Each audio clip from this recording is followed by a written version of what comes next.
Welcome to the Z Truth Podcast, where we have transparent, real, and thought-provoking conversations. Your host is Zykira Casado, the author of 15 social media secrets that pay. So let's get real, get honest, and get started. All right, welcome back to another episode of Z Truth, where we have transparent, real, thought-provoking, unbiased, I said it backwards, holistic topics. And I have with me one of my awesome co-hosts, Jamie. Jamie, let us know where they need to find you. Woo! So Jamie here. I'm your favorite PI from Blackman Detective Services. Find me on the Sleuth Podcast, and Join Jamie is my new branding thing that we've got going on. So super excited to be here today and excited to co-host with you. Absolutely. And we have a special guest. He's not new to the platforms that I have, and he was with us one time, shared some great information. That's why we had to have him back for another part 2 of conversations with Rashane Deloach. A lot of you may know him from his fitness page, always giving really incredible insight on how to be fit in this today's world, especially if you live in the US. And on top of that, he is a survivor. We're going to talk about that more. And so without further ado, I'd like to bring on Rashane Deloach. Hi, Rashane. How you doing? Hey, I'm doing well. I love hearing my name's said that way because, you know, everyone up north calls me, and my family Rashane. How you call me, then in the south is Rashane. So, but it's really Rashane because that's how it's pronounced, but that shows you from up north somewhere. It has to be. It's like sauce. I was having a debate today about sauce. Is it sausage or sausage? Because I say sausage and everybody down here says sausage. Yeah, up north you're right. Because when you said it, I was like, that sound familiar, but you're right up north. I don't go up there as much as I used to, but you're right. That's the way they say it. What pronunciation do you like better? Rashane or Rashane? Well, I'm used to Rashane, but when I hear the Rashane, it reminds me of my childhood because growing up in New Jersey for the first half, that's family. So I don't see my family from up north as much. So in the south, everybody says Rashane. So whenever I hear that, it's just a different sound because that's family that's called me that growing up, you know, until I was 21. Yeah, so that's what it's kind of different, but it has a different feel. It's really hard to explain, but it brings back a childhood, to be honest with you. A brother from another mother. That's we go. So I don't know if Jamie remembers the first question I said I was going to ask you, but I want your opinion, and I want you to be transparent with us. Mm-hmm. Please. You were on our podcast before when we had a different name, different sound. How do you like that intro? Do you like the intro or do you not like the intro with the guy? It's about the new one? The new one? Yeah. I mean, to me, the first one, I remember it had I can't remember, the sound threw me off, but it wasn't the guy that was speaking. That was fine. It was just the background that was going. But no, this one, it's better. I had to compare, I would say the current one. So, okay. Told you, Jamie. So we had a couple listeners that chimed in and was like, when we hear the intro, it gives me something different, you know. And so far I've asked 6 people, and it's kind of tied. It's like 3 like we love it, and 3 is like, I don't know, maybe you should do it, but I do like it. Who are these people you're asking? Do they listen? Do they know these things? No, friends. These are our faithful listeners. But anyway, so definitely thank you for coming back. Number one. Definitely appreciate you taking time out to chime in with us, have a conversation with us, and tell the people, if they've never heard from you, just in a nutshell, what is it that you do as far as the fitness world and a little bit about yourself. Okay. Well, as far as in the fitness world, I played, college basketball. High school, I played football, basketball, and baseball, and also did martial arts as well when I was younger. So very active because that's what my mother had me in. And so I've always been intrigued in sports because my godfather number 2 at the time, he was with the assistant trainer for the Atlanta Hawks. So I was always around nutrition early on at, 15, 16 years old, intrigued on taking supplementation to help perform. And I remember my mother used to always say, take these vitamins. And I can't remember the big old horse pill ones back in the day. And I remember when I didn't take them, I would always get sick. And so it was, I hate taking them, but that's how I kind of got started. So being around the NBA, getting about nutrition and bodybuilding stuff like that with Lee Haney, I used to love in that world. So just learning about how can I build more muscle, with me being 6'7", trying to gain weight, when you're in high school, they want you to gain weight, properly. So I was really introduced to that supplement world at the age of probably 14 and 15 years old, as far as that aspect. And then, went through college. And then after that, I went ahead and got certifications for a sports nutritionist. I wanted to kind of do it in the real world, but the problem was, I didn't think I could make as much money being a personal trainer or something like that. So that's why I went into, I'm a pharmaceutical sales rep. So I've dealt with it on that side. I've also worked in lab testing, in integrative functional medicine, where I help educate doctors on using specialized lab tests to help treat their patients using natural supplementation. So I did that for work. So background's been in the medical field on the GI side for a while, and calling on gastros and primary care, and then we always talk about nutrition, and that gives me a good idea of what's going on in the primary care offices, and then hearing what integrative functional medicine doctors are saying and what trainers are saying. And believe it or not, it's such a huge disconnect between all three. It's not even funny. Let me let you finish because I do got a question about that, but go ahead. Yeah, so that's kind of, so I'm still in it, and I just always trying to learn what's going on because people always ask me, and then I have my, I put it on social media. I just didn't have the time to really do personal training. I would help some people if someone was sick or heavily obese, then I'll take those special cases, spend time with them for about 3 months, and then I let them go. So I don't keep people on. I just do it to help you. I've had people who are, diabetes, who developed them over time because of weight. And then I put them on a program, and then now they're cleared out, a year later, just because they changed their diets. Nice. Or women I've had who, want to take all these medications for depressions and different things like that. And really a lot of it was self-inflicted, and they need to be on the drug. It was just a habit to just go take a pill. But the reality was they needed to do more things to help motivate themselves, give themselves positive reinforcement in their mind, and do the dieting, give them a real schedule, little short goals, and then they feel good about themselves and they're done. So that tells me it has nothing to do with the medicine. It had to do with their perception of themselves. And so that's what I try to work on, that mental aspect. I always say, I learned this from Bishop T.D. Jakes, the spiritual warfare is done in your mind. So it's all about how you prepare your mind, and what you teach into yourself is, critical. And that goes into nutrition as well. So that's kind of with that. So do you think that nutrition, because a lot of doctors, I just watched this viral video about how this woman went to become a orthopedic doctor and never was taught anything about nutrition. Mm-hmm. So when you said it's a disconnect, yes, how big of a disconnect is it? Because a lot of times doctors will automatically go to, hey, you need to take this, and this. And those damn commercials be driving me crazy. They'll be like, hey, if you're feeling depressed, take proto something, but you may have suicidal thoughts. You might gain weight and have a blood clot. You may grow fungus in your ears and all this stuff.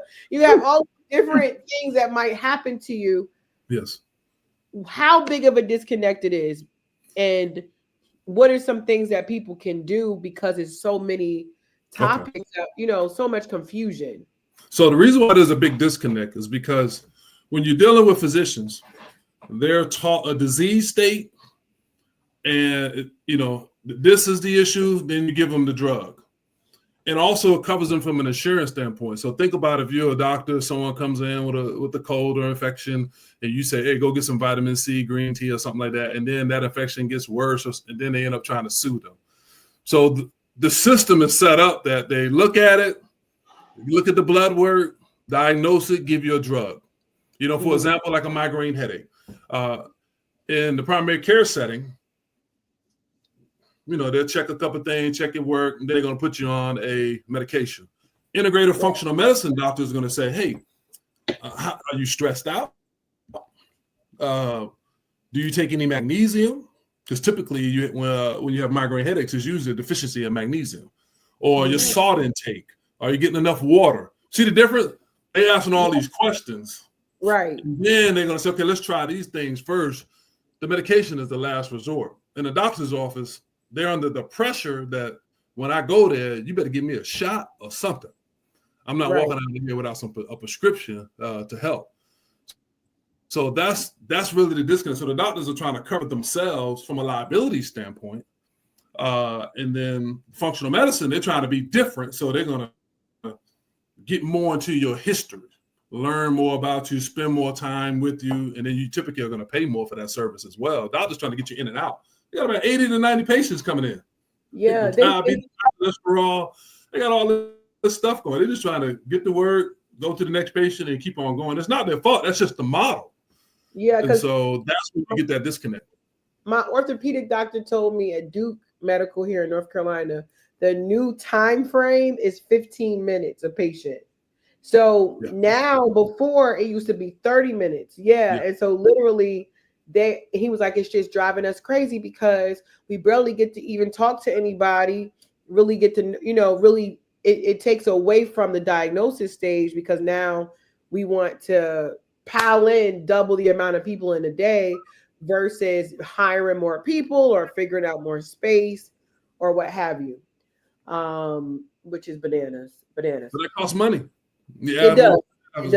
Add more, it's going to cost more. Because trust me, when they go into them integrative functional medicine doctor, they might pop out $1,000 for that time and to do all that. So that's where it's crazy, but that's just the way it is. They don't have the time to do all that. But the integrative one that you're paying extra for, and then also this is another little trick, probably giving out a little secret. In those integrative functional medicine, they'll run all those different lab tests. And so one of them may be a lab test that doesn't have a lot of good diagnosis codes, and you might have to pay out of pocket. Then they'll do another different test that they know the insurance is going to pay to kind of help offset the cost. So you'll get a lot more different types of specialized lab testing services done by the integrative functional medicine so they can bill out and get more money to cover the other tests that it won't cover. And, so it's kind of a game. Like I said, primary care not going to do all that. They're just going to run that lab core, look at a couple of things and you're done. Integrative, you might have a 9-page report on your metabolic functions, fat-soluble vitamins, your magnesium levels, your toxicant levels, to see if you got toxicity going on in your body. Hormones, for women, men, they're going to look at testosterone, your estrogen levels. Like they're going to look at all these things so they can run all these tests and get all this money back to pay for that time. Because they're going to spend like 45 minutes to an hour with you. Right. Okay. So now in your perspective, I'm going to give 3 different things. And they have been conflicting things in the fitness world. And I want to know your opinion on it. Okay. As far as supplements, what is your take on creatine, pre-workout, and protein shakes? Okay. I like it. Creatine, pre-workouts, and what was the last one? Protein shakes. Protein shakes. All right, cool. Oh, good. Give this all the time. All right, creatine. I remember when it first came out in 1996. I graduated high school in 96. It came out in 95, 96. I started taking it then. So creatine works. It's one of the most studied supplement that's out there to help for ATP, help with strength. You will retain more water weight because of the fact that it's flushing all that water into your system to help you to push harder.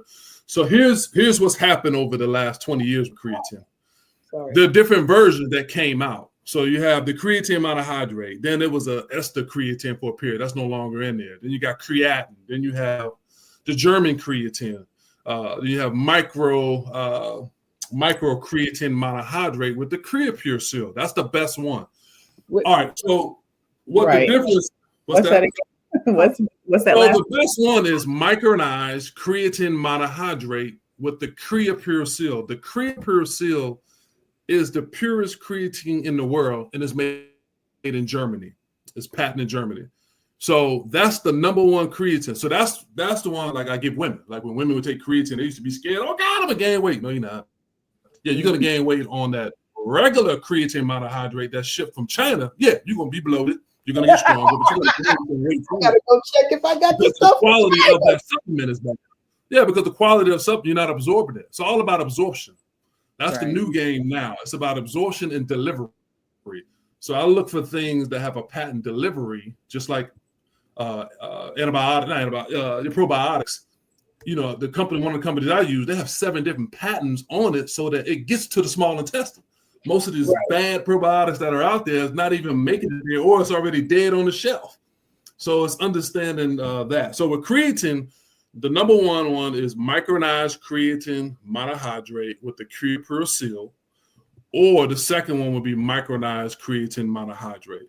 Anything outside of that, creatine monohydrate by itself, no good. You would get bloated. It's cheaper. I mean, it'll work, but the side effects is the gain in the weight aspect.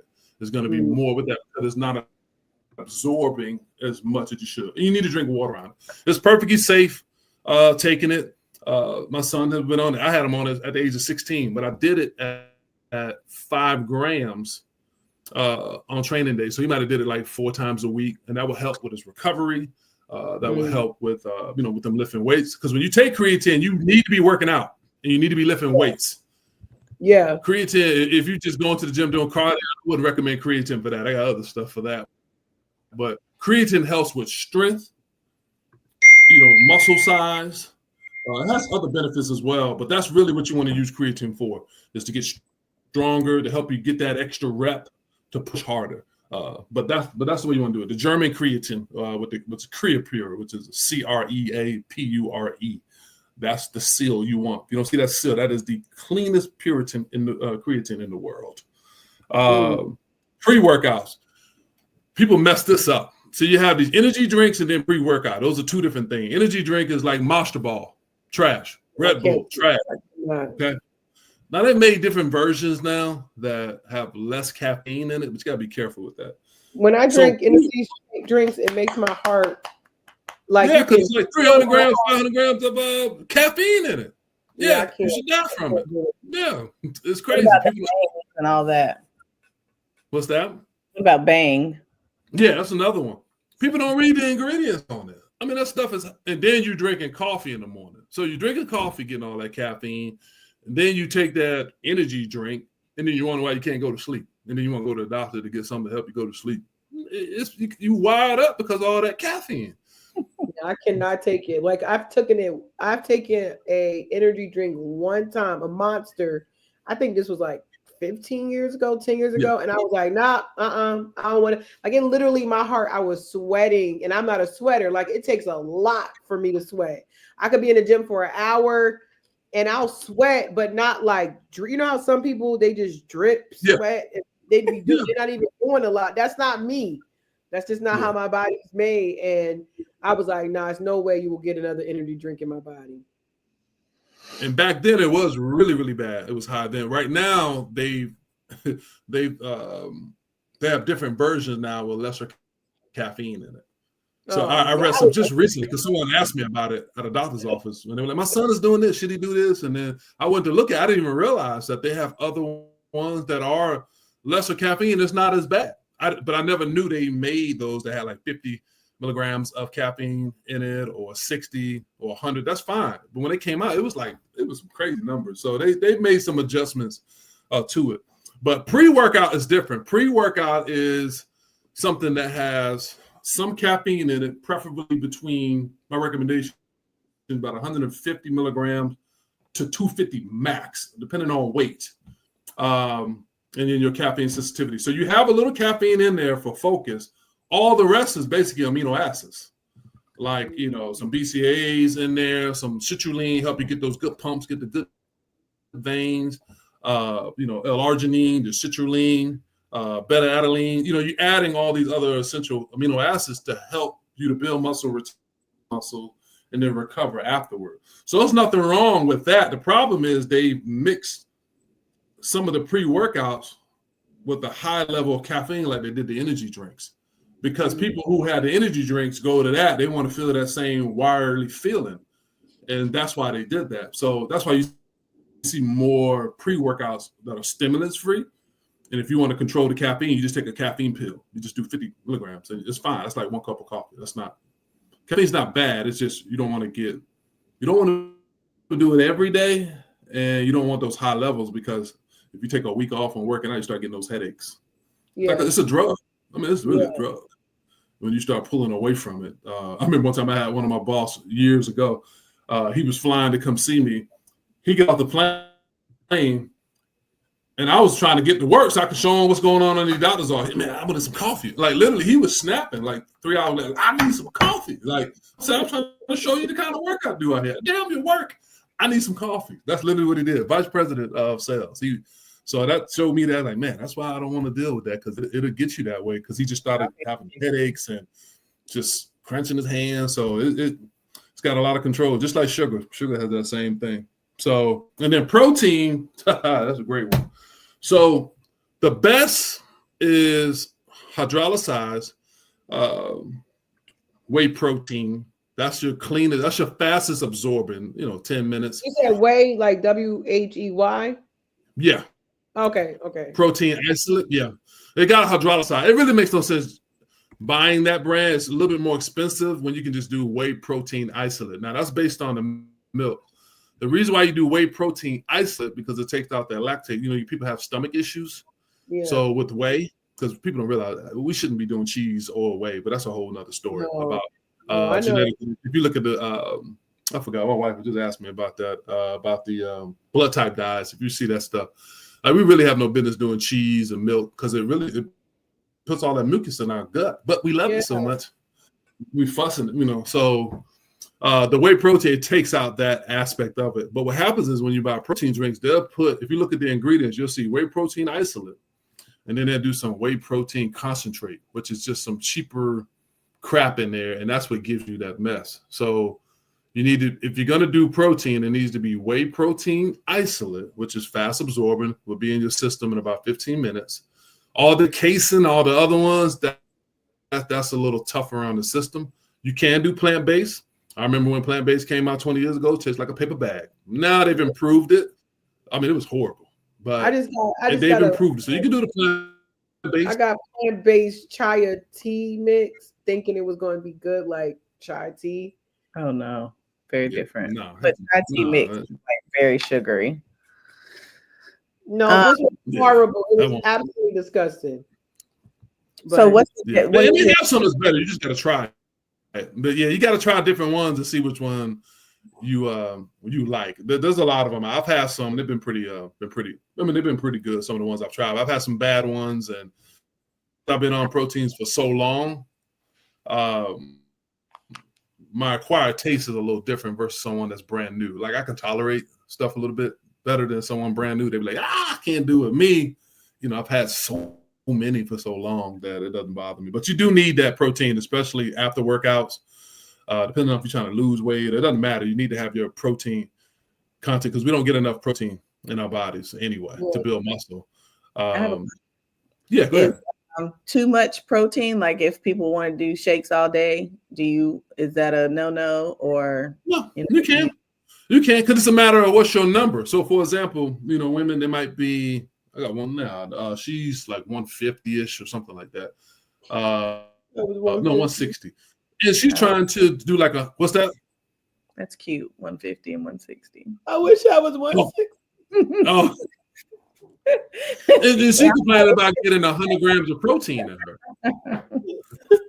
She can take some of this protein. No, I got one. I got another one that was 225. I done got her down to 200 now. So that's my goal. I'm like, sorry, go ahead. It's my ADHD. Yeah, you. So what happens is, so if you have a higher number, let's say the young lady that's 225, and she only gets 100 grams of protein, that's not enough. Mm-mm. You think what you have to do is you have to get your body, you weigh 225, so you still got to fuel it like a 225, but make adjustments on the fat and the carb side. But you still got to get a high amount of protein. Now, I've learned over the years, you can do 0.8 of your weight, or normally I would tell you do 1 gram per the body weight. So if you were 225, you're supposed to do 225 grams of protein, but that's hard for people to do. So you could do 0.8 times your weight, a little bit lower. That's the bare minimum that you would do. And if you're not hitting that, you got problems. So is that kind of like what do you call it? Macros, like counting your macros when you do it that way. That's such an easy way to count it. I'm always like stressed out because I'm like, what are my macros? But a pound, or would you say 1 gram per pound? Yeah, I'll do 0.8 is the lowest. So typically what I tell people is whatever your goal. So if you're 225 and you want to be 200, I would write a meal plan at 200 pounds. That makes sense. So I can get you, prepare you to how you're going to need to eat when you're 200. And once you get 200, then you can readjust. And if you want to do lesser proteins, then it's fine. But when I have people really dissect and break down what they're eating, you'll find that your fat content and carbs is really high and your protein is extremely low. And then you're eating stuff later. So the protein is really the key. You really got to force, and the only way, and you can't eat it. It's hard to eat. Like for me, I'm 300 now. I'm trying to cut down to 264. I had to do 300 grams of protein. I couldn't eat all that. I have to do 100 grams of it through protein drinks. So you got to find a way to get that protein drink in. When you get up first out of bed, drink that protein drink, do some fruits, go on your day, boom, boom, boom, go work out, get that protein drink afterward. You got to do it 2 times a day. You have to. Because you're not going to eat enough of it. And then the fiber. The 2 most important things you need is the protein and the fiber, because if you got a higher protein diet, what typically happens to your bowels? Slow down. And you can't lose weight if you're not having at least 2 to 3 bowel movements a day. Right. Yeah. And I'm not talking about the one that hit the bottom of the barrel, poop, spat. That means you really have no fiber. You need that S-shaped curl bowel movement. That means that's pulling cholesterol out of your system. So you need to be looking at your bowels when you get done. It needs to be that S shape. If it's that thick one dropping to the bottom, that means you got poor fiber and you strain it. So you mean you need more water. So that's important. You cannot lose weight if you're not having at least 2 to 3 bowel movements a day. Because where's it gonna go? You think you're gonna run it all off? Right. No, weight. So you gotta you gotta have a caloric deficit smartly, and you gotta have bowel movements. And over time, you push that stuff out of your system, and then your body will start burning some of that stuff. But if you in a surplus and doing all that and you backed up, most people that I deal with, they have a bowel movement once every about 2 to 3 days. That's the average. Crazy. Yeah, that's the average. It's the truth. People's bowel movements are messed up. Medicines they're taking, or once again, not getting enough fiber. Oh, I ate an apple. Okay, let me be specific. You need at least 25 to 30 grams of fiber a day. How much is in the apple? Okay, that ain't enough. How much is in the oatmeal? I don't care if you ate those 2. You got to get a lot of fiber in you to help push that stuff out. That helps with your cholesterol, and it helps flatten your stomach out. That's one of the best kept secrets out there is the fiber. But you got to get the water, because if not, you'll get what? Backed up. Then you can't. Best kept secret. Yeah, it's the fiber. Yeah, it's the fiber. Get your protein intake, but then the fiber and the fruits. That's the best way to do it. But you want to do it slowly, because I could easily have you lose weight fast, but that's not going to work in the long run because it's not sustainable. So I'm more so of a flexible nutrition diet and try to do like 2 pounds a week, something small, and work your way little by little. So you can make those adjustments as you go. But everybody wants to lose 20 pounds in a month and all that. And it's just, and you can do it, but it's not sustainable. I did that. I lost about 35 pounds. I don't know. It's probably been 6-7 years ago, and put it all right back on. But I was. Yeah, I've done some crazy cleanses too. But I wasn't eating. I'm not gonna say I wasn't eating. I wasn't enjoying any of the food. So, the lifestyle was not sustainable long term. Like I didn't want to eat like that forever. I wasn't eating at all. I did all liquid. And I lost 45 pounds. I was looking like Lord. But then it came back within that year. Not all of it, but it did come back. So I do have a question. So do you agree with this as a nutritionist? A lot of unpopular beliefs are that protein, the highest forms of protein is through meat, through animal products. Mm-hmm. But is it true or false that you can get just as much, if not more, in some plants? Okay. All right. So no, it's animal based. And the reason why is because the animal based food has more of those amino acids. So you may see, so if you ever look at a protein powder and you look at that one and then you look at a plant-based one, both of them can say 25 grams of it. But when you look at the amino acid breakdown, there's more of it in the meat content. So if you do a plant-based one, it's not going to be equal, but the way you make up for it is you have to eat more of those, foods on the plant-based side, more beans, more. I mean, just you're gonna have to eat more of it because you're not going to get the same equal value as the animal-based one. It's just because of what it is, But it doesn't mean that it's not. Obviously, one's more healthier than the other for sure. But I'm talking about the building the muscle aspect and getting. No, I mean, and not just shakes. I mean, so like I read somewhere that collard greens has more protein than a 4-ounce steak. Like, is that true?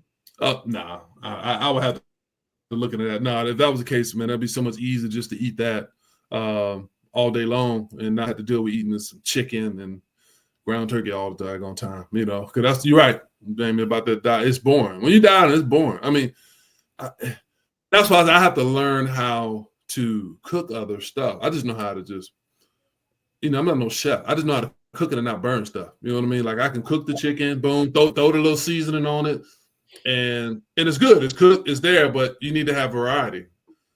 Yeah. And so if you have, that's why you're seeing all these companies now with all these the food with the food and meal, but they're so expensive. Yeah, but it's expensive to do, and that works out good because you got all kind of different stuff. And like I said, if you were rich, that's perfect to do because now you got all these different foods, and you have 100 different trays in there, and they're going to taste different than what you do. But that's very expensive to do that. And then the problem people do is they'll buy that meal stuff and then still going out to eat and stuff. I'm like, no, you're gonna have to make a decision. Either eat all the meals that are shipped in that box and you can't eat out. That's me. I got the whole refrigerator full of Factor ones and I'm going out because everybody else, I don't want to eat that right now. And then it goes get a different brand, other brands out there, and because they taste different. Cooking is the key. Cooking and like some decent kind of meal prep or something that you can always have something, and then that way when you're like really hungry, you don't make bad choices. Yeah, because that's the worst when you're hungry and diet and nothing is prepared. Right. Then you like you're trying to, and then the worst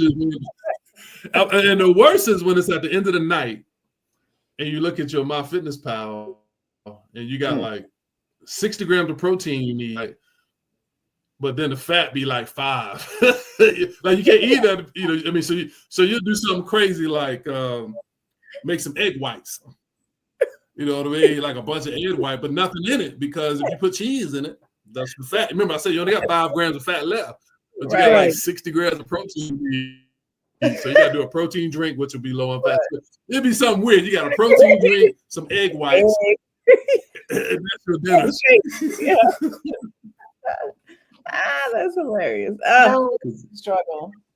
So now, last time when we talked before, a lot of people, well, if they watch this, they might not know it, but you had a part of your journey where you beat the big C. And what do you think was the most contributing factor of that? Do you think it was nutrition? Do you think it was mindset? Do you think it was the relationships around you, the support? What was it that was the most contributing factor of that? Well, I had a multi-myeloma, which is a bone cancer. Typically, those get that in their 60s and 70s. So I was 44 at the time. So it was a bit shocking from the doctor's perspective that someone as young as me would have it. I will say, when I found out, I cried for like a half a second, maybe. And then I was like, well, I did. I mean, it was like I was trying to explain to my wife, and it's like I wanted to cry. I'm like, man, chill out, dude. So I said, okay, we're gonna get the results, find out what's going on. And there was always a plan in play from each week. So I would say mentally, that's just kind of how I'm wired. It's like, okay, well, they say this is what we can do. Now, I made a mistake trying to go to Google, look for stuff. And I'm like, oh, man, they got 5 years to live, all this craziness. And really, I was reading the wrong stuff. Like I'm trying tomorrow. I was, I'm serious, because that's what I started looking up to see, like, how much time I have to live or what's going on. And so I stopped that. And I said, let me just see what the doctor said. And so, he told me what it was. I was shocked. And then he sent me to, and this is what happened with relationships. Now, you remember, I'm in pharmaceutical sales. So my doctor, we have a relationship. He called his doctor who he's used, and they called me the next day and said, come on in and get stuff. A lot of times you got to wait. You know how it is with specialists, you got to wait. So he was like, come on in. Dr. Croker told me this situation. I go on in, get the CAT scan done. He already said, I already know you have it. We got to do all this other stuff, but I already know we're going to start working things. I'm telling you, I was in treatments 2 weeks later. Wow. That's how fast all that was. So it was always something that kept me going, but really it was really a mindset, and I was healthy. So once I got on, because basically what I did was I did a stem cell bone marrow transplant. That was in April of 2022. So I found out in October of 2021. Well, excuse me, November, right around Thanksgiving time. That's when I got the biopsy stuff done. And so they had me on some chemo medicine. I was doing oral chemo medicine, on 3 different medicines, therapies, and I responded pretty well to it. 90% of it was already eradicated before the procedure even started. So I was responding well to the medicine, and I was still working out, going to the gym. I just had to, be masked up. I still continue to work out. I just kind of kept things normal as possible. And as far as support, I didn't really tell anyone. My wife, she knew, obviously. The kids didn't know. The kids didn't find out until about a month before I was getting ready to have the procedures done. So I didn't tell the kids. Kids had no idea. I told my mother, a couple other ones in church. And then that was kind of it. Because I didn't really want people calling and, hey, you all right, all this stuff. I was just trying to go through the flow. I'm on the medicine, it's working. Let me just go through the process. And it really, once I'm getting ready to have the procedure, obviously the kids had to know. And so that there. And then there was some like a pastor, I didn't tell them. I'm like, it just wasn't about that. I didn't really want the attention. Tell you when I got a cold. Yeah. So I just was just trying to go through it because I was still going through the process and things was working week for week. And then now it's time to go through the chemo. And then, that part there was hell, for 10 days. I recovered extremely fast because I was in shape. So the first 9 days, it was terrible. I thought I was dying. That was the worst. Yeah, I hear and it. Then, I hear it's very strenuous to the body. I hear like one of my friends, she had breast cancer. She used to take almost 4 days to recover, to just be able to function regularly. I had the GI issues. I was constipated heavily. And so I had that pain the whole time, and like 24 hours. Diarrhea is coming. I'm like, I'm constipated, man. Like, because the side effects for the other drug was I would have diarrhea. I'm like, it ain't gone in 5 days. Like, my stomach is hurting. And so then they give me a drug called lactulose, which I know because I used to, when I was in pharma, I used to sell a drug, Xifaxan, which is for hepatic encephalopathy. And they would give them lactulose to flush the system out. And I remember hearing the stories about people having massive diarrhea. So I did half. And then I went, but then my stomach was it had that weird feeling. Like, I can't explain it. It was just weird and not right. And I couldn't sleep, couldn't turn. Just terrible. And then now all my white blood cells, red blood cells, everything's zero now after the chemo. Everything's zero. So I can't get no infection. I get an infection, I'm dead. So you just kind of going through the process, letting the body. And then, like I said, about 10 days later, the red blood cells, white blood cells, everything started working. And then I got my port out of my chest on day 30, and I was working out at home on day 35. Nice. And threw up the first day. I was stupid trying to work out in the sun. I was trying to do a boot camp workout in the garage. I got a migraine and threw up. But after that, I was good to go. I still kept going. The next day I went in. I just went easier in that heat. And I had to wait for 2 days. And so now we're looking at August. But you're okay. So 2.5 years in remission now. Oh, nice. That's a blessing. That's a blessing. So let me ask you this, because I want to get into the other side that I admire from you is that you have been married for over 20 years. And Right at 20. Right at 20. Yeah, over 20. Yeah, 20. Yep. Okay, not over. Okay, but there, right there, which is March would be 21 years. March is a great month. That's our birthday month, actually. Right. Oh. So my question is, what do you think is the contributing factor to long-lasting healthy relationships? Maybe put that part in there. Okay. I'm gonna be quite honest with you on this one. As far as I believe, in my opinion, and this is from assessments from many other people I've talked to over the years. I was gonna do a book on it, but I had time for it. But the reality, I feel like probably I can't give a percentage. I would say 70 to 80% of the relationships in general probably failed early stages, not in today's, because the man's not leading how he needs to lead. And what I mean by that is, I believe personally that women internally, now like I said, today is a little bit different. When I say today, I'm talking about 2018 and up, different from, I'm 46. So the different phases of women that I've seen from my grandfather's side to my mother, and then seeing what's going on now. I feel bad for my son, because I'm raising them to be like I am in these moral values, but a lot of things that I'm seeing out here, I don't know what the situation is going to be for him. Yeah. So I would say, it started with us. We did the marriage counseling first, right? And so we did marriage counseling for a year, premarital counseling, excuse me. And so we met for the first couple times. I think the first month we met like once a week, and then it was once a month for the rest of the year. The reason why that's important is because, don't you think things are going to change? If we started in January and don't you think something's going to be different in April? Yeah. So when things came up, we would bring it to the table, and the elder will give us tools, give us ideas of things that we may see later. So that's what helped us out. It was the premarital counseling. And then I'm open. So a lot of times you have people ego trip, like, I want to do this because I want to do it. What I've always tried to do is what's best for the family. Yeah. Like, I have little things. There's only a few things I really like and what I want. All the other stuff, my wife, if she wants that, fine. It's okay. If that makes her happy, that's what she wants to do with that. I'm going to support her, because I just keep inventory for maybe when it's something I want to do later. I shouldn't get no lip. I'm trying to be supportive of everything, you want as far as that. It's really a setup, to be honest with you.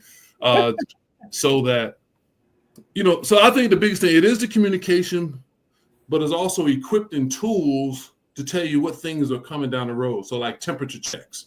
I think I might have mentioned that before about, early on, we used to do a temperature check once a month. And during that temperature check time, there's no, you wrong, I'm right, all that stuff. Just explain what's going on. So is there anything that I can do better? Is there anything that you can do better? Are you happy? Not happy? And address those things, because the one thing I hated the most to hear from a woman was we needed to talk. And so I learned early, the temperature checks killed that, because I used to get that crap early on. I'm like, why are you waiting now? So the temperature checks kind of help be proactive on that. Or you instinctively like, hey, are we spending, like recently we've been so busy with the kids. My wife's like, hey, I think we need to go back, like doing some of the date stuff, like dating again, because we haven't really done it. And it's not an issue. It's just we realize we've just been busy. The kids doing stuff, doing our stuff, careers. She got careers. I'm being supportive. What she's doing, she's supporting me. But it's just getting wild. Hey, we need to, go out to eat or something like that, just to chill, even if for lunch. And just those little things just to keep things going. It's no problem, but it's like, hey, we recognize, hey, let's not have issues later on because of that. So I would say the biggest thing is pre-planning and just having transparency, just being honest, and then finding out those things that are very important to you and what's important to me. And like the 5 love languages, that's when that first came out. We did that little. Amazing. So I'm affection. I'm a heavy affection guy. I'm old school. I'm the affection one. She's more of service. Example, I like to touch. She's not like that. She, I get to touch her and kissing on her all day. She fusses. hello, leave me alone. And that used to hurt me early on, but I learned to adjust as I got older on that. But if I go, cut the grass or clean the house, that would drive her crazy. Yeah, because she was like, "Hey, babe, you clean these dishes." That was her love language. So Right. again, tools, understanding. So for me, for her to go cook and clean, that didn't trigger anything in me because I was used to that growing up. My mother did that. My grandmother did that. That bald head. Yeah, but it doesn't mean there's no value to it. It's just that that's not I've been used to that. And it's like that was what I got from that book is that you got to look at it literally like if this person speaks Spanish and you don't, that's how you're communicating if you don't know your partner's love language. So, so it's speaking Spanish when she does the dishes, that's speaking Spanish to you. But if she rub your head, that's speaking English. Vice versa. If you try to give her a kiss or smack her on her bottom or something. Yeah, I would do that a lot. Like, but then for her English is doing whatever she asked you to fix last week, or what have you. Make sure the house clean, Yeah. And it's funny because you're like, man, that's all, but that's understanding all that. And you will change. But as you do those temperature checks through time, you can go through those changes together versus, a year go by and all of a sudden you got this new interest or new shift. And you're like, wait, when did that happen? So I think it's critical. What's that?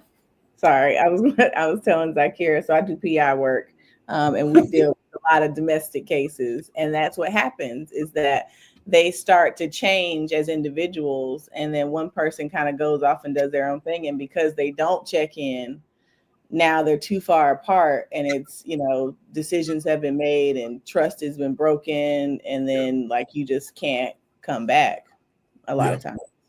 And that makes that tough. And my mother, she was divorced. She had divorced 3 times. So me being the only child, after those divorces, she would talk to me about what happened in the marriage, why it didn't work. People, it was the big one was the change. People change. They go a whole different direction. They come in, there was a model used to say, do the things you did to get me to keep me. I remember that. That was so long ago. I barely remember that in my head. But that was kind of something my mother taught me. And so when you start changing like that, and then you start doing things if you were the romance person, that's how you got them, and that's how you got married, and you 3 or 4 years in the marriage, then you don't do none of that anymore. Then it kind of throws things off on the balance. Well, who's this person? Is it going to somebody else you don't know about? Brought a product, and it wasn't that same product anymore. It's they put a different something in the box, Yeah. But you were trying to do those things to catch that person, and then once you got it, because it's always this game early on, hey, let me do all this and grab their attention, and then once you get them, then it's you just kind of go through the everyday thing, but don't realize you kind of still need to do that, consistently over time. And you're not going to do it all the time. Like I said, with marriage, people fuss about different things with sex and stuff, all these unrealistic type things. It's just my advice to people is get premarital counseling. Right. Discuss different things. Don't nobody be blowing up, making fun of someone. I used to feel embarrassed the fact that I had the affection mode. I got to ask my wife to give me affection. As a man, I would think to just do it because I thought all women were affectionate growing up. And I learned that's not the case. And a lot of it was due to typically their past or for whatever reason. So many factors could be there. That cause to do that. So it's just being understanding and then just making sure that if it's something you're not being met, make sure it's a healthy outlet. Being busy on different things. Just got to make sure you're psychologically good if you can't get certain things, and that's fine. You just move on to something else. But the core still has to be strong. For me, it's God, the family, kids, being successful on the job, those things, and then everything else, you work around it. But I think it's just got to be transparent and really be about what's best for the family, not best for me. Just discuss choices. And in her, she's an independent. I like independent because my mother was independent. So independent, strong women, that was sexy to me. I love it because I know who I am. And that's what I want. I want someone, if I was to die, I know that my wife can take care of everything. in play because she wasn't dependent on me like that. So I always liked the independent because of me growing up with my mother. So when she's out in the world doing her business stuff, shine, be that dominant, do it. I just sit back there and be like, yeah, look, I'm 6'7", and you know, like I ain't gotta. They can see me. Oh, okay, I see where this is going. I'm not worried about that. Be strong out there. Do what you need to do. When you come home, she chilling. You know, and so it's just not having that ego and deal with your own issues. I don't bring my problem. I always have a positive mindset, but I don't bring my stuff home. Meaning, if I have a bad day at work, I don't bring that home. I just don't. What does my boss have to do with being upset coming home and then want to hit my wife? That's stupid as stupid. To me, that's just me. That's just stupid. But people do that. They lash out on kids or whatever. I don't do that. Yeah. That's a very common thing. This you take out, or what's the old saying? You treat the people who love you the most the worst, you know. But I want to ask a question real quick, and we're gonna wrap because I don't want to keep you here holding too long. But you said two things. You said you think that men aren't leading in the way in which that we were all brought up.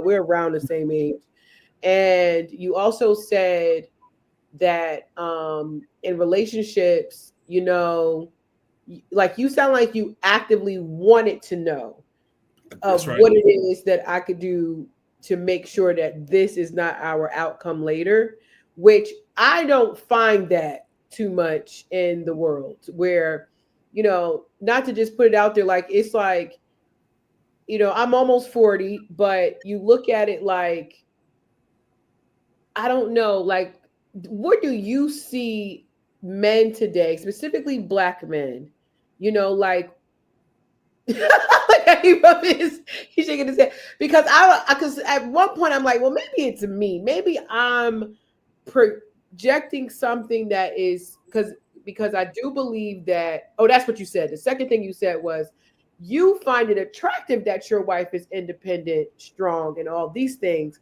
Because as a woman who's very independent, most of my independentness, if that's a word, came from force. I had to be independent because I had to take care of my kids. So not to say that I don't naturally want to be independent. I'm saying it like, you know, there's also all these women also want to be in a situation where they can also have those opportunities to be more soft, which I'm sure it sounds like your wife has those opportunities where she can be very soft and be independent when she needs to be, right? That's cool. So trying to put two thoughts together, where do you think is stopping men to lead in the way they should? They're not being taught. Okay. See, I grew up in a single parent home, but my mother told me, I'm a woman. There are things that I can't teach you how to be a man, but what I'm going to do is put you around other men. This is when the church was different at this time, around other men that can teach you things that I can't teach you. She accepted that and knew that. So I had about 5 different men, different ages from the age of like 20 to 50 from church that were mentors to me. You know, now we call them mentors, but that's not, I was just hanging with them. We're talking about girls, about the other one about being a man. And then they were talking about being a man in church, and I saw it. And so you're right. I did seek it later because before I got married, I read books on fatherhood, right? I read books on fatherhood. I read books on how to be a parent. It was just stuff that I just did on my own. You know, the power of praying, husband. I don't know if my wife gave me that or that was something that was given to us in premarital counseling, because there's one of the power of praying of the wife, and then there's one for the husband as well. It's 2 different books. Oh, I know what you're talking about. It's a 2 versions. Long time ago. Dang. Yeah, there's a male version and women. You just read on that. Oh, somebody hit like the balloons. No, what it is like certain gestures. Like if you do this on the screen. Oh. Now, iPhone. Well, it's not even an iPhone, but cut it off. It told me it wasn't going to allow me to do that. Like if you clap or something, it does something. But I don't even know how I just made the balloons go. I think that happened last time too. But not to cut you off. So I think I know what book you're talking about, but it was a version for men and women. The white the praying man. Yeah. So I try to get that education. because I had to learn from others. And so I always tell people, I was raised by women. And so there is a different empathy aspect in my mind. Like I remember I took a human sexuality class in college at Wofford. And they had a slide that had they had about 20 different facial expressions from women. And you had to put on it, they're like happy, sad, or mad, something like that. I scored a 99 on it. Very good. Because my mother gave me all those faces and the girls that used to help babysit me. So it's just, but that's just being in that environment, you know, and being with my grandmother and being in church, listening to the mothers talk about the husbands, how they were trifling, acting up. And so I was a sponge. I act like I was playing with toys, but I was listening. Yeah. Because I was trying to be a sponge of what was going on. And you learn that. So I don't know where that was taught. You know, my father wasn't, my biological father wasn't involved in my life, but I have a godfather, John Glover, who basically raised me from the age of 9. Well, kudos to you for not letting your circumstances be, that you were able to also be receptive to all of that. Yeah. Because a lot of times, even though, because I think my boys were 6 when I had the aha moment that I can't be both. I cannot be your mom and your dad, that I will always just be your mom. And then you do open up like, hey, you need to be paying attention. See what he doing. He going to go, not to put their dad out there, but there was a situation where, coming here, because we live, all our family is in New Jersey. We're in North Carolina. But I had to show them that if in the event this happened, but hopefully you end up staying with your person, there's no states that would stop, and I didn't say that, just showing them, and what kind of result do you get when you are this type of person? You know what I'm saying? So kudos to you for being receptive to that. And that's the church. The church was a big role of that early on, but church is different now. Yeah, a lot of people. It's so much. It's so much that was subconsciously put in there. Now you're afraid of even who do you put your kids around? All this stuff going on. Like now, all the kidnapping stuff. People not playing in the park like we did when we went to the park in New Jersey, and you went to the park, you played. No cell phones. My mother would go to work. I'd be at home all day when she wouldn't hear from me for 9 hours. I couldn't imagine doing that. Now. I got Life 360 with my kids. Like, I'm paranoid. Yeah. But back then, we were gone all day. It was as long as you were back by when the lights. When the lights go off, your butt better be back in the house. I wasn't even thinking about you. But today, you couldn't even go 2 hours or an hour. Like, what's going on?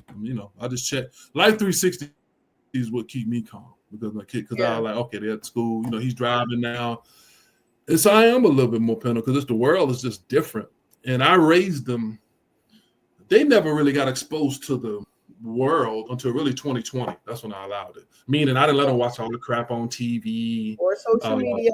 All that negative stuff. And I had the social media, but I control of it. It was just for me putting sports on to help him for basketball. Right. And then as he's got older, now I talk to him about politics. We were just talking about it. He's like, how can someone vote for this person? And I'm explaining the game of politics. And now he understands the decisions that you make, that kind of stuff. So now we talk more. But we haven't talked about the women yet. He's an introvert. That's going to be the next topic, really, because we talk about business. He has a retirement plan. He knows what to do. He's great in school. Now it's going to be about the women thing. And I wonder about that one because it's different. Is he 20 now or 19? No. He just turned 18. Oh, but he's a freshman in college. He skipped a grade. So he's a freshman in college. He's here at home, because we're trying to keep him out of debt. He got the Hope Scholarship here in Georgia, so we barely paying much of anything for him to be in school because he did the work that I told him he needed to do, having his good grades and stuff. So I think a lot of it you see is because, and I saw this 15 years ago. What's that? I said you can tell your son step 1 when dating a girl, we need her birth certificate. I'm just kidding. Oh, if I was dating today, I would do a credit check and I have you do some blood work. I'm serious. As well. Look, I would. You just laugh, but I'm dead serious. Like I'm serious. Yeah, background checks for people dating online, people dating in real life. I mean, and you better know, because there's so many people out here who are faking the funk. they claim that they have all these things, and then you get wrapped up in it, and the next thing you know, they got something in your name and you had no idea, and now you're, got credit issues or whatever. Look, it's all deceiving. It's all deceiving. You know what started the fall of this, right? You know what show it was that started this devaluing marriage. You know what it was? I would say Jerry Springer. No, what is it? Wait. No, let me guess. The Love of Hip Hop. It was before that. That's not what started. That's recent. I'm talking about 15 years ago. Was it a show sitcom? What's that? Was it a sitcom, or what kind of show? It was a TV. It was something on TV. Yeah, it was a show. Oprah. It's still on today. Oprah? 20 years in. No. The Bachelor. Oh. That was the whole, because The Bachelor, that would put it out in the open of men dealing with all these other women. That was the first show. Oh, okay. Where you kind of put that out there. That was 20 years ago. Because that was before Flavor Flav and stuff. That's basically the same thing, except that was before that. Yeah. Then it was a show at the same year that came out another show called Average Joe, I believe. Yeah, Average Joe. It was a reality show. They had the Bachelorette. But I think Bachelor was before that. But that was the first to see where it made it seem like it was okay to be messing around with 10, 12, 15 people at one time, right? Then, for the sake of the game, marry, you get the million or whatever, you stay together, and then they divorce a year or two later. And then you got that going on. What about the songs and stuff like Papa is a Rolling Stone? That's old as heck. So yeah, you had that on there, but the difference is during that particular time, you did have stuff going on, but women knew, but they kind of kept the family together per se, or they were kind of in and out. You're right, but it wasn't showcased out on TV and on media. That's true. Yeah. I got a 3-year-old to my I'm not even gonna bring that one up, but a 3-year-old, say they want a 5-year-old talking about suicide. Man, I didn't know nothing about suicide until I think I was almost an adult. But it's on TV all the time. Yes, that's true. TV exposing all these lifestyles that are out there, and I'm like, how does a 5-year-old? And that's where it's missing. It's like the parenting. No, son, you don't play with a doll. That's for girls. Not, oh, you want to play with a doll? If I say that in child, I'm in child care. If I say that, I told people you can shut me down because I will keep saying it. That is what girls do. When I'm like, sometimes if I'm in the bathroom and the kids follow me and I'm fixing my lash and it's a boy, I'll be like, oh yeah, I'm doing what girls do. Yeah.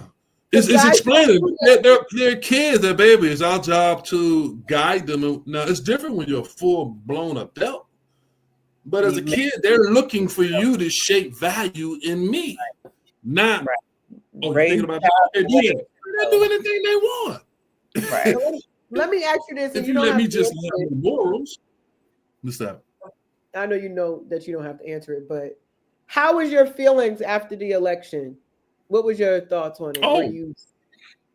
Because of my background in economics, it don't bother me at all because I already knew Trump was going to win. And I always pick this stuff out. The politicians are so disconnected.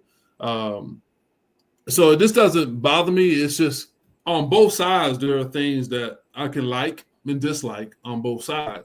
It's just I already know if this one, just like my son, I said, well, if Trump wins, then these are the things that are going to do well. These are things you need to watch out for. If Harris wins, then worry about these things, and you just adjust from there. And according to how, look, so I have the corporate world I work, and then I have a business side I work. You'll find people don't want to believe this. That's why I love doing these blind tests when I ask these 10 questions. Do you like this? Do you like this? And then I tell afterwards, so you like 80% Republican. You don't even realize it. The things you say that you prefer over this, you just voting party line. Like I said, I can care less about either party. I'm independent. But I knew Trump would win because of what that message, people know who Trump is, but people didn't know who Harris was. I mean, she had changed, flip-flop, on some stuff. And to be honest with you, there was was a lot of men that was turned off because in the beginning, like for me, it doesn't bother me because I'm raised around women and I know women are trying to fight to get these rights and different things. So I'm supportive of it. It doesn't affect me. But if you got somebody that, you know, got a little internal issues, then man, what about me? I'm like, man, we're always ahead. But why am I complaining about these things? And so some people felt out of it. So the reality is Trump ran on how did it feel when I was in office the first 3 years. You don't talk about year 4 with COVID. They just forget about that. Yeah. But the first 3 years, which is true, was your finances better? Yeah. Was your houses? And that's kind of what he pushed on. And then the immigration issue. He just says things that are vulgar the way he say it. But in reality, you may have some people that's like, you know what? We do need a better border. I can't just walk and go into other countries. How is it that I got veterans homeless, other people who are homeless in the United States, and we not helping them, but we, you know, allow people to come in and we're paying, taxpayers paying for these things. I've learned a long time ago when I was young, we can't save everybody. And it's just unfortunate. We just can't. We can't afford it. We can't. And so Trump ran on the food prices high. I mean, the reality, I'm paying more. And this is just fast. It has nothing to do with policy stuff. I'm paying more insurance. My insurance done went up. My security stuff done went up. You know, the mortgage is the way that it is. Food costs is high. I mean, so it's tough. Do I think they can change stuff? Yeah, but this election to me was more about, you know, teaching my son financially. I want Trump. I'm just gonna be honest with you, because I know I'm gonna get my capital gains tax. I got a business. They're gonna cut it down to 15%. I keep more money in my pocket. I get taxed pretty high. So those things financially, investments will be up, that kind of stuff. But the difference was with Trump, it was the moral aspect of decency of being a human. How could we reward that kind of attitude? So America just voted to say it's okay to be misogynist, to be groping women and loud at damn time. And, you know, and mess up the truth, however, like it's okay. So now we just elected something like that. So what do you tell the kids? So the kid can do whatever they want to do now. Oh, no, you can't. Well, you just let him in there. He the leader. And that's our leader. Yeah, so that's what the issue was. It wasn't, I mean, there's certain policies I agree with. There's a lot of stuff it's kind of other people with him. It's because what I didn't like about Trump, the sense was that who he empowers. It's not necessarily, I'm not afraid of him. It's the people who support him, that 30% that support him that are just flat out racist. And they feel empowered. So that's really what I was voting for. It wasn't a policy. It was more of a moral, like, man, this just doesn't look right. Even though there are things I know he'll do. I guarantee, watch. He's going to shut down. I'm going to tell you what's going to happen. He's going to do mass deportation. It's going to be up to about 2 million people over the next 4 years. Bet on it. Open checkbook. They shipping folks out. And, you know, you can take it how you want. He's going to lower taxes. He's going to end that Ukraine war with Russia because Russia's his buddy. And he want to look good. He going to make Russia, hey, Ukraine, give him a couple of land because I'm not giving you no more money, so you can't fight him. So he going to end that war. We're not going to have no issue with North Korea because that's his buddy. Look at the common denominator, like dictators. So that's going to be there. What I'm afraid of, I got to wait to see is the rise. You're probably going to see the rise of hate crimes with him being in there because of what he represents. But I think economy-wise, the stock market is going to be strong, that kind of stuff. It's just the moral aspect. And then, I don't know if you've been looking at lately, all these appointees, these people, these fools crazy.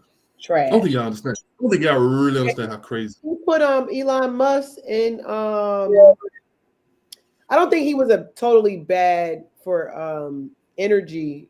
No. I'm talking about Matt Gaetz. Yeah, Matt Gaetz. I'm talking about the ones who are dealing with these laws. Them people crazy. Tulsa, the girl going to do national intelligence.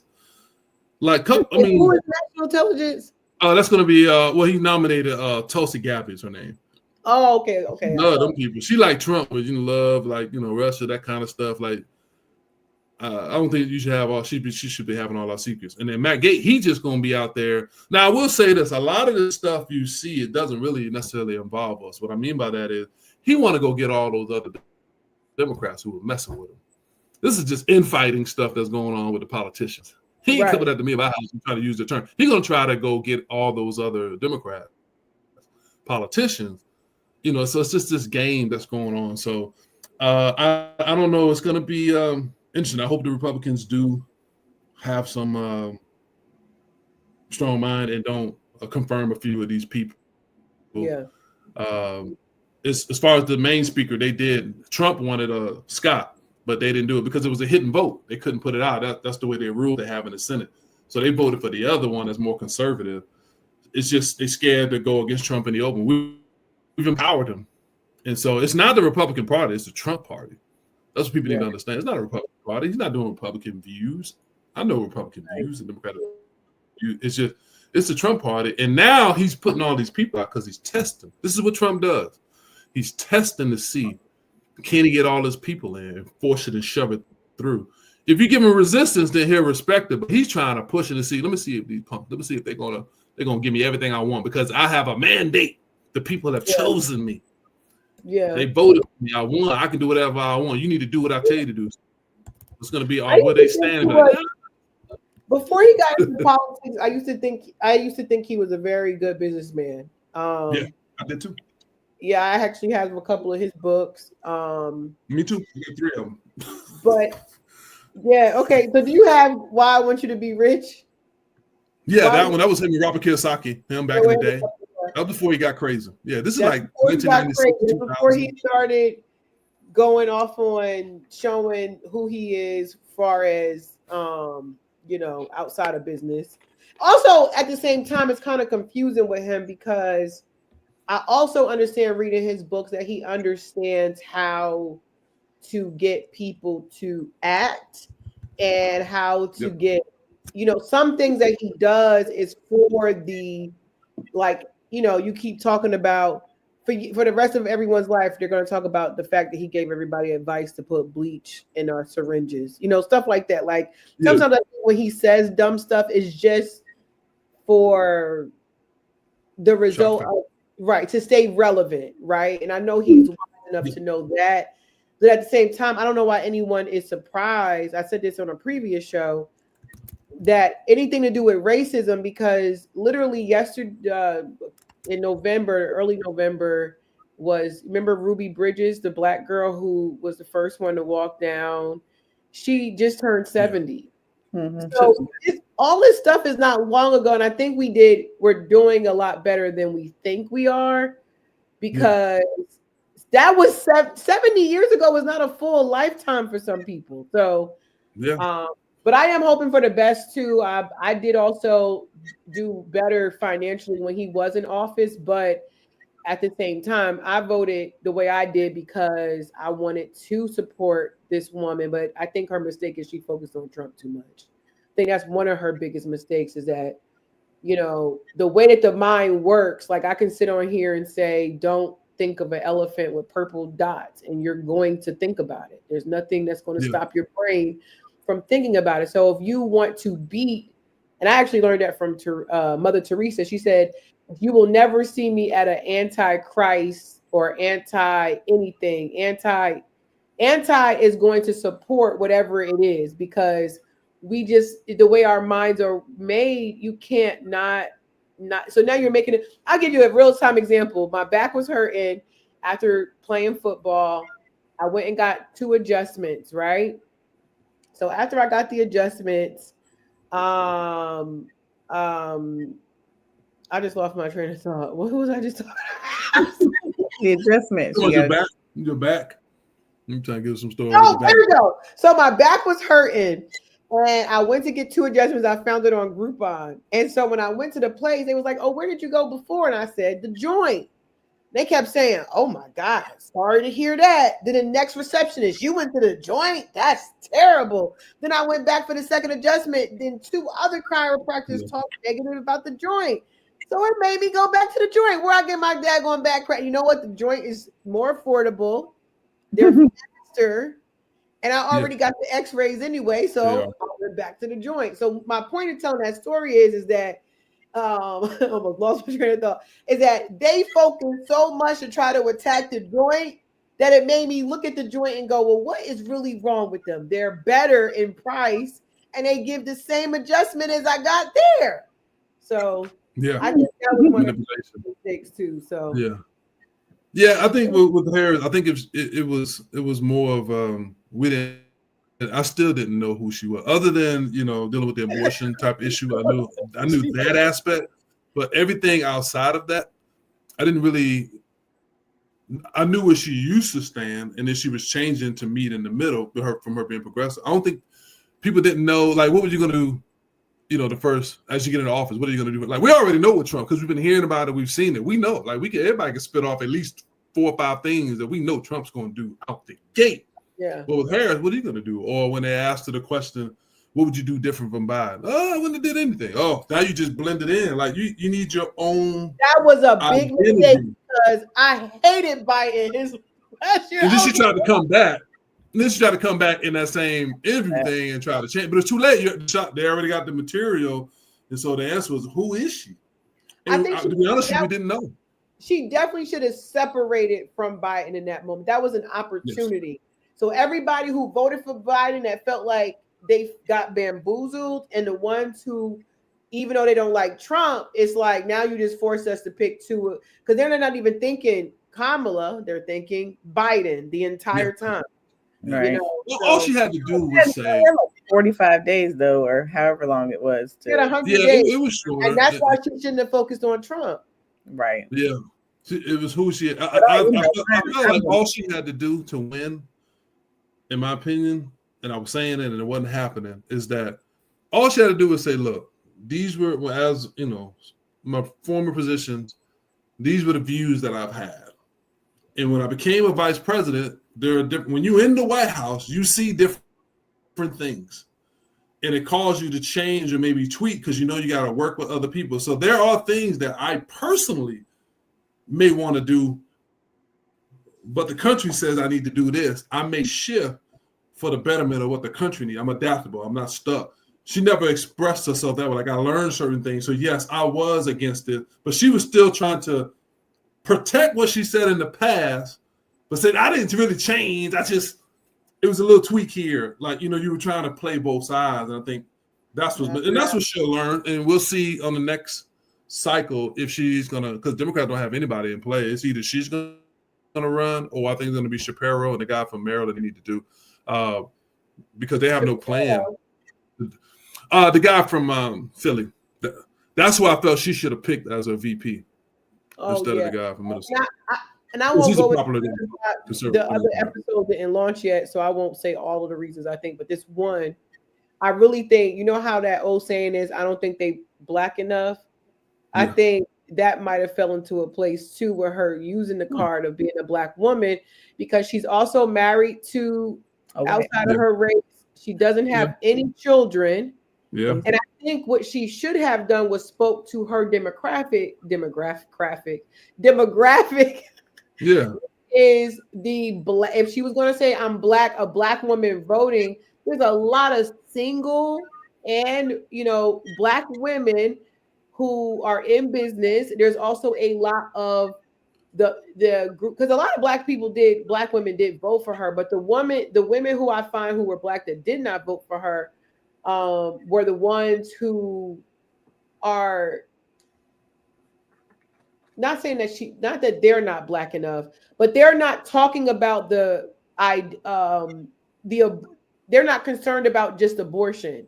And I think that's where, and I also think it was offensive, even for me voting for her, some of the ways in her marketing where it's like, do you think this is all we about? Like, why? I love Glorilla, but why am I listening to her at the damn Democratic convention? I listen to her to work out to get pumped up, but I know that she's not somebody. And if she was going to be used, she should have did it like Beyonce and presented herself as a person as endorsing her, but not there before. Like, who? She literally was on her talking about it's Friday, it's 7 p.m. Friday, it's 95 degrees. Is that how you see us as black women? Because this is entertainment. This is politics. They don't mix. So I think, and I'm not a sore loser. So that's why I'm looking at it from all angles. Like, why did we lose? She didn't get a landslide. I don't think it was a landslide because what Obama did to McCain was a landslide. That was a landslide. This wasn't really. She got beat, but not. I wouldn't consider it a landslide. No, it was close, but not close. Meaning, if you look at a lot of the states, it was like this 53 to 48, 52, 49. It wasn't you do a little bit close, but it wasn't a blowout. She didn't get blown out. Well, from the electoral college vote, it was a blowout, but it wasn't. It was just that because if you win that state, you get all those votes.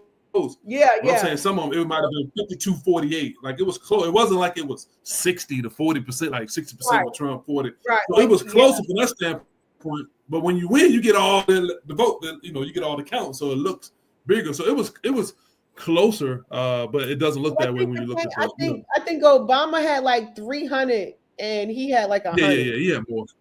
Yeah, that's like that's a slaughter. Like this was kind of like. Because it's been close lately, and that's why, because of the Biden one was so close. The Clinton one was close because Clinton won the popular. It's been close for a while, a couple cycles, and then you get this one. So he wins the popular vote. Damn. Yeah, he got the popular vote, and then he got the House and the Senate. Like so, from all those things, it looks bigger. They took more control, so it's going to be interesting because they could filibuster a lot of stuff, but you got to remember there are some people that are in there that are. Republicans that they're not all the way. They have to have everyone on board to do it. So, right, it's going to be an interesting time. Like I always will go for I always want the best. Right. I just don't want all the divisiveness. Like if you just go in and just be a president and just go cut some taxes, do that kind of stuff. Do what you want to do. Go just do some of that stuff. Just stop calling people names and just like. Yeah, that's why I respect Biden in a sense. He was a bridge. He was just to calm what was going on because I remember what was going on before that election. Like it was more open carrying going on in Georgia. I mean, I was loading up on more ammo stuff. Like it was some tension going on. So Biden was there to kind of bridge, calm stuff. We barely saw him. You got a guy that's on TV every day versus Biden. He was kind of behind the scenes, trying to do things, be diplomatic, be an adult. And what he does. Now we're going back to this. This is my last question on this, and I know because I know we on this particular topic, and I don't want to cut it short because I told you an hour or so, but it's a good conversation. Oh, but I don't know. Do you think he got shot in the ear for real? No. You saw that album cover he had on his ear. I think it was how you gonna do it? He had an album cover on his ear for like 2 days, and then he was off. He was good to go. So I don't know. It's a weird one because you did have somebody died. Yeah, because look, go back and look at it. Look at the album cover. Nobody died, and I shouldn't think that. And if they really did die, I'm sorry, but I really don't even think nobody died. Yeah, 2 people gone. The one that got shot. It's funny how it's not funny, but it's interesting how. Yeah, it's interesting how some people are there and it's not talked about. Like I haven't seen the families come up. Funeral. I want to see if I see that memorial. I don't believe it. Well, I believe the shooter was dead because we saw that. I think that it was a big hoax, and I think he did that to get the sympathy of the people. Oh no, he did it too early. See, what he should have did was if I was his PR person, I would have when he got shot. I wouldn't have had my fist up. I'd have had him covered. Yeah, it was full off. And say, we don't know if Trump is alive for like a week, and then be like, okay, everybody. It was a little fishy. I will admit it was, but I can't. You have to be careful when you say all that crap. But it is a little fishy, and it is kind of interesting that Rashane said, we're not hearing the other stuff. Just like 9/11. Nobody ever talks about the other building that went down that wasn't hit by a plane. Nobody talks about that. That's a whole bunch of stuff about 9/11. Stories I could tell you about, and I'm watching videos of stuff, and I'm like, why nobody talking about this building that went down demolition style? No plane hit it. People said they heard noise. You can see the lights. All kind of stuff.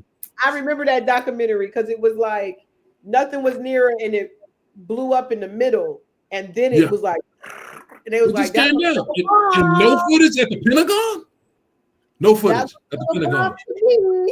All them cameras they got at the Pentagon. You telling me? So, like I said, it's fish stuff, but you gotta be careful. That's that stuff you have to be. You don't want guys in black suits coming up to that because they might hear us because they hear everything now. Look. Oh yeah. Oh, they do now. Just It's like there's been over 100 plus naturopathic doctors that's mysteriously died who cure cancer, but that's a whole nother topic. But yeah, you definitely don't want to talk about that. I'm not surprised at that either, because Dr. Sebi, how he died. That's one.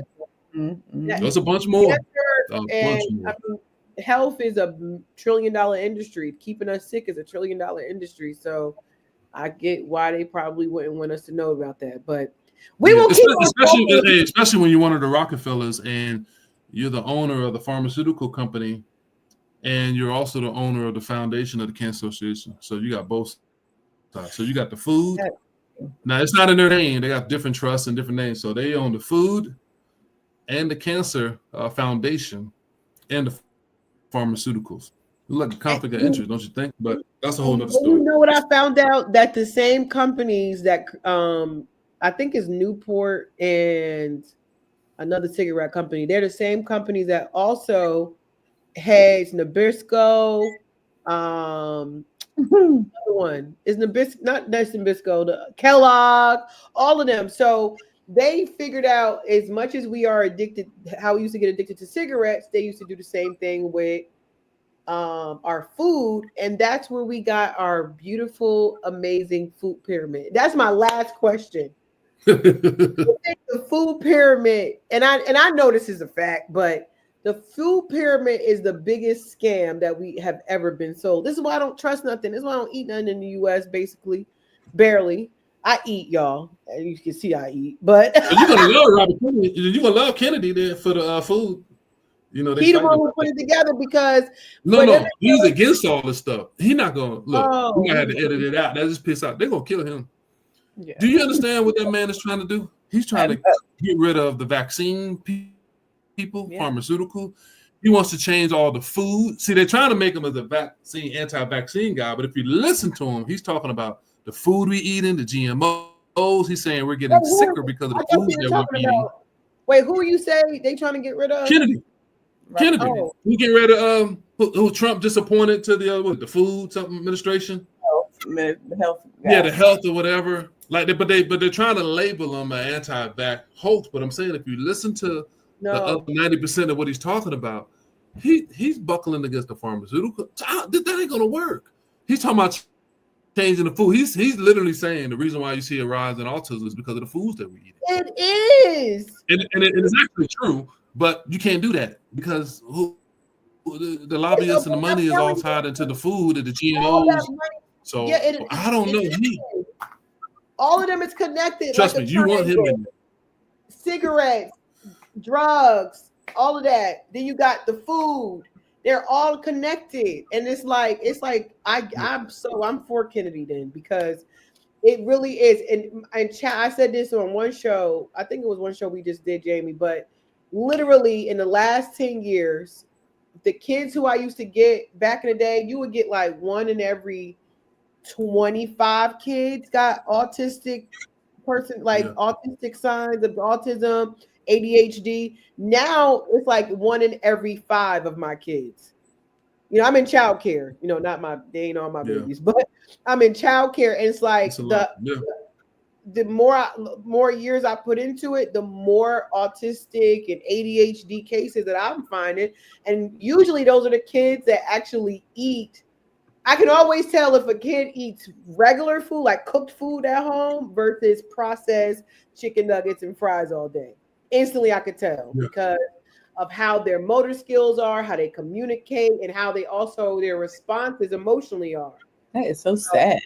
It is sad. It's very sad. Yeah, it's sad, but there's a lot of money involved, and we're gonna have a food shortage. So that's why you're having all this GMO food. So Kennedy, he's gonna have to watch himself because he's going against the entire system.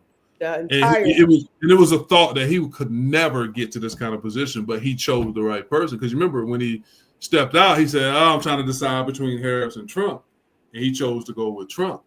And Trump just crazy enough, like, go ahead, do what you want to do, go wild, but he's dangerous. So they are really going after him because now the pharmaceuticals are going to pay money to get him out of there, the food companies, because he's trying to expose that he wants to fire all 600 employees in the department because he said they didn't do their job of protecting our kids and how we eat. And there is some truth to that, but that's the extreme. But he's right.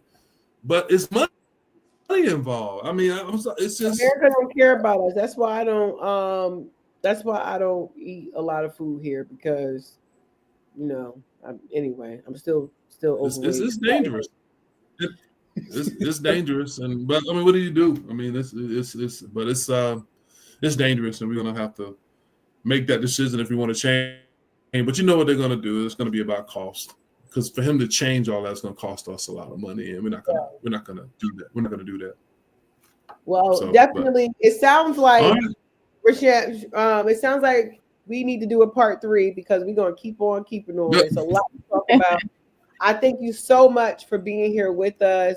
Before we wrap up, I got to give a shout out to our sponsors real quick. Shout out to Make Gains and Not Excuses, which is James Sanders in North Carolina. He's a physical personal trainer. That's his physical trainer. And then also shout out to Relax Tune Spa, where you can get $41 full body massages in North Raleigh at Litchford Village. They have a special going on in November. And you definitely want to try them out. I promise you it will change your life. And last but not least, don't forget to follow our co-host here, Jamie, join Jamie on IG.